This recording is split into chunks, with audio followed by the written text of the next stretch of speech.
Hi, I'm Bob Manning, and I would like to thank everyone who participated in this week's visual challenge. I would also like to shout out the following for their detailed insights and different perspectives that they brought to the table. Victor, Aaron, Ruth, Ann, Medhayan, Rick, Annie, and Ziad. Really well done.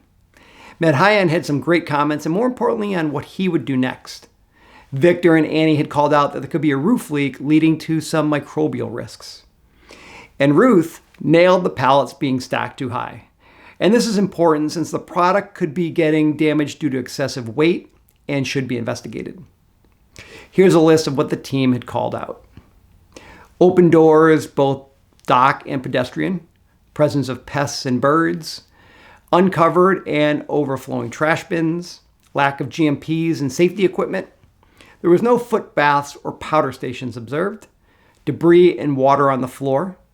There was no pest control devices. The thermometer was not working properly. There was improper labeling of pallets. There is a propane forklift being used and some recommended to change that to electric. The pallets are stacked too high and there's a lack of 5S. There's also a number of human safety risks. These include the forklift operator not wearing a seatbelt, pedestrians behind the forklift, lack of PPE and vests. There was no backup lights on the forklift and there's improper lifting. There was no designated pedestrian walkways, unlabeled exit doors. There was no dock levelers or wheel chocks present. There's also the possibility of no fire suppression equipment and inadequate lighting and ventilation. There is also a biosecurity risk with the doors being wide open. Thank you again for your sharp observations and thoughtful feedback. This shows exactly why the industry gets stronger as we collaborate.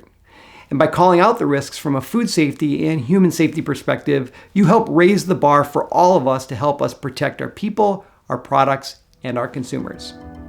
Thank you again, and have a great week.